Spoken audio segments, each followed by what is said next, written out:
आइए तो बात करते हैं लेटर एन टू जेड वालों के लिए। हाँ देखिए, अगर कहा जाए तो आप काफ़ी पैसे वाले हैं बोला जा सकता है। तो कहीं ना कहीं आप लोगों की हेल्प भी करते हैं, हेल्पफुल नेचर के हैं।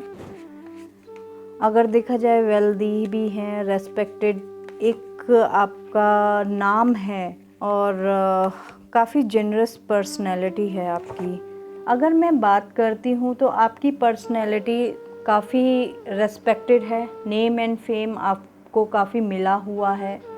और इसमें कहा जाए कि आप काफ़ी जनरस हैं, लोग आपके पास में हेल्प लेने के लिए आते हैं और आप उनको हेल्प करते हैं। और हेल्प करने का मतलब होता है कि जब आप किसी की हेल्प करते हैं तो उसको जताएं नहीं। ये आपका नेचर है कि आप हेल्प भी कर रहे हैं लेकिन जता भी रहे हैं। क्या होता है कि किसी किसी को वो जताना अच्छा नहीं लगता है, तो वो कहीं ना कहीं वो ईगो में कन्वर्ट होता है। तो ध्यान रहे कि अगर आप किसी की हेल्प करते हैं तो कभी भी को ये नहीं जताएं कि है ना वो आपसे नीचा है या वो आपके सामने हेल्प मांग रहा है। हमेशा उसकी हेल्प बड़े दिल से करें, जैसा कि आपका बड़ा दिल है उसी तरीके से हेल्प करें। बस जताने वाला जो आपकी टेंडेंसी है उसको थोड़ा सा कम कर दें। अगर मैं कहूँ कि आप जो इन्वेस्टमेंट करते हैं उसमें बैलेंस लाने की ज़रूरत है। आप कहीं भी जैसे इन्वेस्ट करते हैं तो कहीं पर हो गया इमोशनली आपने कहीं ज़्यादा इन्वेस्ट कर दिया। अगर मैं कहूँ वर्क और इमोशंस इन्वेस्टमेंट की, तो आपने इमोशंस को ज़्यादा इन्वेस्ट कर दिया इमोशन पर और वर्क में कम इन्वेस्ट किया, तो क्या हुआ कि आपका जो पलड़ा है वो डगमगा जाएगा। आपका एक पलड़ा हाई हो गया, एक डाउन चला गया। जो है उसको बैलेंस करना आपको बहुत ज़रूरी है। कभी भी ये ध्यान रखिएगा कि आप किसी की जब हेल्प करते हैं तो उसको बैक स्टेप ना करें। मतलब कहते हैं ना कि वही कि आप बैक स्टेप कर रहे हैं, हेल्प कर लिया और बाद में उसके बारे में बता रहे हैं कि अरे मैंने तो उसके लिए हेल्प की और ये था, उसका ये था, ऐसा था। नहीं, ऐसा नहीं करना है। गुप्त दान सबसे बड़ा दान होता है। ऐसा दान कीजिए कि आप अगर राइट हैंड से कर रहे हैं तो आपके लेफ्ट हैंड को भी पता ना चले। तो ये बहुत ध्यान से आप कीजिएगा। भगवान ने आपको बनाया ही है कि लोगों की हेल्प करें। दूसरा, अगर मैं कहूँगी कि आप काफ़ी पॉजिटिव माइंड से हैं, लेकिन इन दिनों कहीं ना कहीं आपको एंग्जाइटी, फियर, मतलब जब आप किसी की हेल्प करते हैं तो कुछ लोग प्यार भी करते हैं और कुछ लोग नहीं भी करते हैं। तो जो लोग आपके पीछे आपकी गॉसिप कर रहे हैं, आपके मतलब चीज़ों को नेगेटिव वे में दिखा रहे हैं, उससे आप थोड़ा स्ट्रेस्ड आउट हैं। उस एंग्जाइटी से आपको निकलना होगा। क्यों? क्योंकि आप बहुत अच्छा कर रहे हैं, इसीलिए लोग आपकी बातें कर रहे हैं। इंसान अगर बुरा करता है तो उसकी बात होती है या अच्छा करता है तो उसकी बात होती है। लेकिन आपका मन इतना जनरस है, इतना पॉजिटिव है आपका माइंड, आप लोगों की हेल्प करते हैं, तो उसमें आपको ये सोचना होगा कि नहीं, मेरे को इन बातों में नहीं आना। कुछ तो लोग हैं, लोगों का काम है कहना, उनको कहने दो। सारी बातों को इस चीज़ में छोड़ दीजिए कि लोग तो कहेंगे, लेकिन मैं अपने जो मेरा जो पाथ है, मेरा जो नेचर है, मैं उसके विपरीत क्यों जाऊं। मैं अपने आप को उसी चीज़ में ढालूं जिसमें मेरे को खुशी मिलती है, और आपको खुशी मिलती है लोगों की हेल्प करने में। वहीं अगर मैं बात करूं कि आपका जो ये रीज़न है, अगर मैं कहूँ तो आपने जितना भी पुराने आपका जो वर्क स्टाइल रहा, आपका जो लोगों से डीलिंग करने का नेचर रहा, उससे आपने ये सब चीज़ें सीखी है। और लोग उस चीज़ को जल्दी सीख नहीं पाते हैं जितना आपने सीखा है। आप में जो ये आज कॉन्फिडेंस है, आप में जो आज ये चैलेंज को फेस करने की ताकत है, वो आपने सारा कुछ अपने पास्ट से सीख के, अपने एक्सपीरियंसेस से सीख कर तब जाके आपने यहाँ पे इम्प्लीमेंट किया है। तो आप में जो सेल्फ स्टीम है, कॉन्फिडेंस है, वो कभी खोने मत दीजिएगा। अगर आपका सेल्फ स्टीम कहीं पर भी डाउन जाता है लोगों की बातों से आप बहुत केयरफुल रहते हैं अपने पर्सनैलिटी को लेकर कि कोई आपके बारे में कुछ नहीं बोल दे। तो लोग तो बोलेंगे, लेकिन वो आपको इतना हैम्पर कर जाती है कि वो आपके सेल्फ स्टीम को डाउन कर देती है, आपके कॉन्फिडेंस को डाउन कर देती है। तो आपको लोगों की बातों में थोड़ा सा बच के रहना है, उनकी बातों में ज़्यादा ध्यान नहीं देना है। अगर वो कहते हैं और आपको लगता है कि हाँ इम्प्लीमेंट हो सकता है, उसमें कुछ कमी आ रही है आपके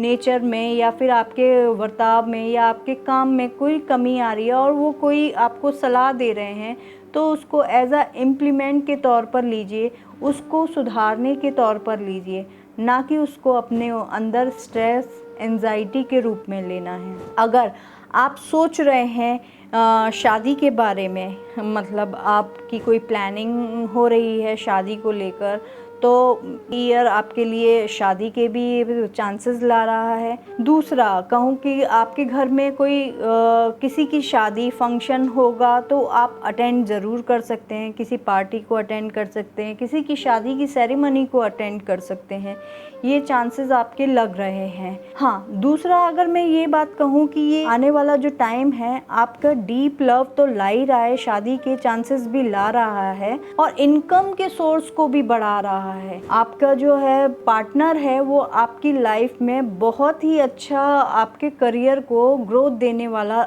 बनेगा, आपको सपोर्ट करने वाला बनेगा। अगर करियर वाइज में बात करूं तो आप काफ़ी अच्छा मैनेजमेंट संभाल पाएंगे, मैनेजमेंट फील्ड में बहुत अच्छे से कर पाएंगे।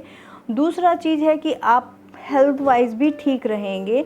अगर थोड़ा सा अगर मैं कहूँ स्ट्रेस एंजाइटी को साइड में रख दिया जाए तो हेल्थ वाइज भी आपका काफ़ी अच्छा टाइम रहेगा। हाँ, लेकिन इसमें मैं एक ही सलाह दूंगी कि टाइम हेल्थ वाइज तभी आपका अच्छा हो सकता है जब आप अपने डेली लाइफस्टाइल में एक्सरसाइज ऐड करें, एक रूटीन को ऐड करें। अच्छी लाइफस्टाइल ही आपको हेल्दी बना सकती है। अपने रूट चक्रा पर वर्क करें। रूट चक्रा आपका कैसे एक्टिव होता है, यानी कि आप अपने आप को कंटिन्यूसली एक्टिव रखे हुए हैं, चाहे वो आप एक्सरसाइज के थ्रू रख रहे हैं, अपने वर्क के थ्रू रख रहे हैं, मतलब बैठे नहीं हैं, सुस्त नहीं हैं, तो वो आपका जो रूट चक्रा है वो एक्टिव रहेगा और इसी तरह से आपकी हेल्थ भी अच्छी बनी रहेगी। लेकिन आप जैसे जैसे आगे बढ़ते जाएंगे तो कहीं ना कहीं आपको जो है बिट्रेयल मिलने के चांसेस हैं और वो बिट्रेयल हो सकता है आपको पहले भी मिल चुका है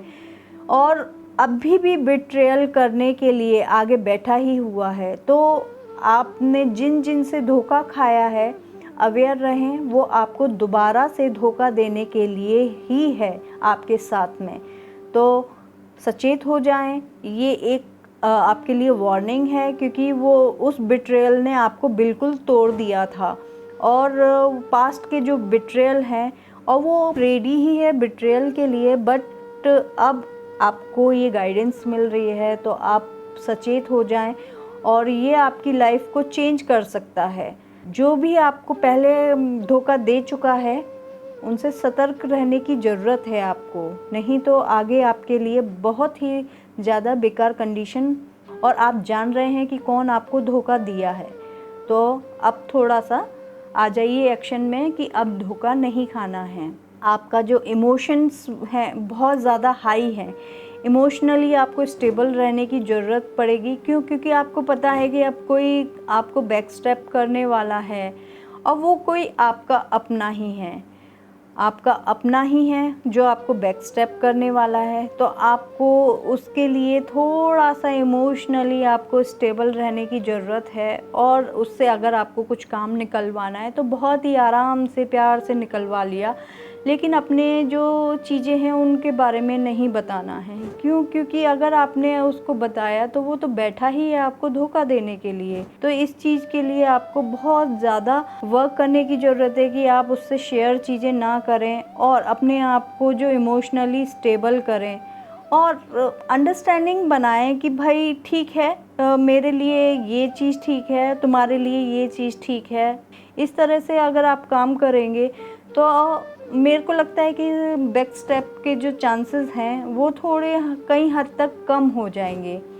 बात करें तो आपकी लाइफ में से मैं इधर भी देख पा रही हूँ कि यहाँ पर मैरिज के भी चांसेस है, इधर मैं लवर का भी देख पा रही हूँ। तो कोई ना कोई मतलब ऐसा रोमांटिक मूवमेंट आपकी लाइफ में आने वाला है, आपकी लाइफ में कोई एंटर करने वाला है, जिससे आप बिल्कुल भी वेट जो कर रहे थे, आपका वेट ख़त्म होने वाला है। चाहे वो लव मैरिज कह लीजिए या प्योर सोल कनेक्शन कह लीजिए, ऐसे पर्सन से आप मिलने वाले हो। अब हो सकता है कि वो जो पर्सन से आप मिल रहे हैं आप नहीं जान पा रहे हो, तो उसके लिए आपको डिवाइन गाइडेंस ज़रूर मिल जाएगी। आपको इंट्यूशन हो जाएंगे कि यही आपका सोलमेट है।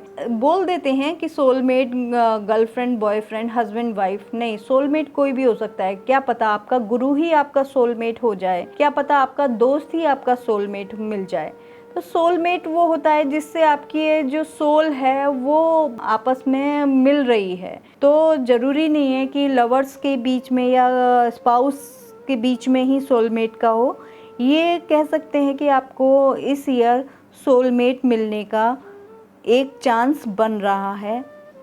तो अपने इंट्यूशन को हाई रखिएगा और अपने हार्ट चक्रा पर वर्क कीजिएगा। इस ईयर आपको पहनना चाहिए रोज़ क्वार्ट्ज का ब्रेसलेट, क्वार्ट्ज का आपको स्टोन अपने साथ में रखना चाहिए।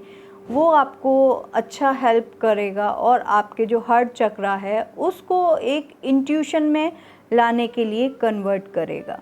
एक बात कहा जाए कि आपने सब कुछ देख लिया लाइफ में, आपको लगेगा कि मैंने ये भी कर लिया, ये भी हो गया, और तो आपके ये देखेंगे कि आप इर्द गिर्द अपना देखेंगे तो कोई हो सकता है कि आपको छोड़ने के लिए सोचे, या फिर आपने इसको पकड़ लिया है तो हो सकता है वो आपको इमोशनली ब्लैकमेल करे, या फिर हो सकता है कि आप उसकी सच्चाई जानने के बाद बहुत ज़्यादा दुखी भी हो जाएं और सब कुछ छोड़ छाड़ के मतलब एक डिप्रेशन जोन में चले जाएं, इमोशनली हर्ट हो जाएं, मेंटली वीक हो जाएं। उसको आपकी कमज़ोरी पता है कि आप इमोशनली वीक हो जाते हैं, बहुत ही ज़्यादा आप इमोशनल वाले हैं, बहुत ही जेनरस बिग हार्ट के पीपल हैं आप, तो आपको हर्ट करना बहुत इजीली हो जाता है और उसने आपकी इस कमज़ोरी को पकड़ लिया है। तो आप आगे आने वाले टाइम में अगर ऐसा कुछ होता है तो आप ये सोचिएगा कि आपको कुछ टाइम के लिए अपने आप को एक रिजुवेनेट सेंटर या आश्रम में जाकर अपने आप को एक स्ट्रेंथ देनी है, ना कि एंग्जाइटी, स्ट्रेस, डिप्रेशन में जाकर एक कोना पकड़ लेना है। अगर आप अपने आप को स्ट्रेंथ देंगे देन फिर अगेन दोबारा से आप बहुत जल्दी निकल के आएंगे और उस जो पर्सन आपको धोखा देने की सोच रहा है उसको एक तमाचा ही मिलेगा कि मैंने इसको परेशान किया लेकिन वो दोबारा से कैसे खड़ा हो गया, क्योंकि ऑलरेडी आपके साथ वो कर चुका है और आप उस ट्रॉमा से निकल चुके हैं, फिर दोबारा वो ट्रॉमा देना चाहता है।